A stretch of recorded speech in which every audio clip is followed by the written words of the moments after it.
Good evening, everyone. It is every law enforcement officer's nightmare, a run-in with an armed suspect. And even worse, a suspect who refuses to put a weapon down. But that's exactly what happened early this morning in the small community of Ingleside on the Bay, and the encounter ended in gunfire.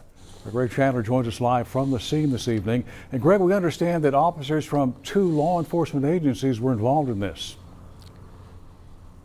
Lee, one San Patricio County Sheriff's deputy and one Ingleside police officer fired at that suspect.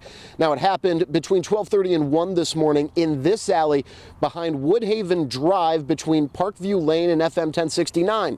Now, as you can imagine, neighbors were shocked to hear gunfire in their neighborhood. We could hear the gunshot, but we didn't know who was shooting. Amber McNeil and her husband were in bed when they heard gunfire. She remembers hearing 2 sets of shots, just not the total number. I didn't count them because I didn't know where they were coming from, so I was scared. I just wanted to make sure my kids were okay. According to neighbors, the suspect knocked on the front door of this house looking for a place to hide.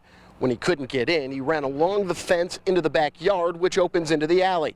That's where officers found him. They confronted the guy at the back end of the alley. He had a weapon with him.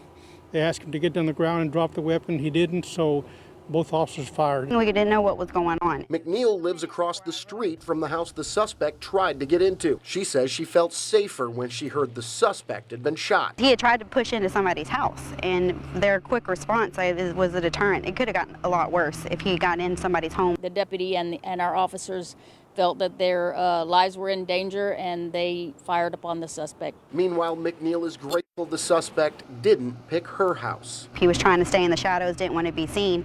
So I'm going to make sure my Christmas lights stay on and my porch light stays on from now on, and make sure all the doors are locked.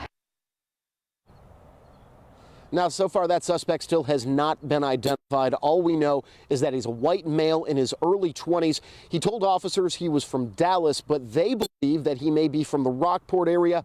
That suspect is still recovering in the hospital. Lee?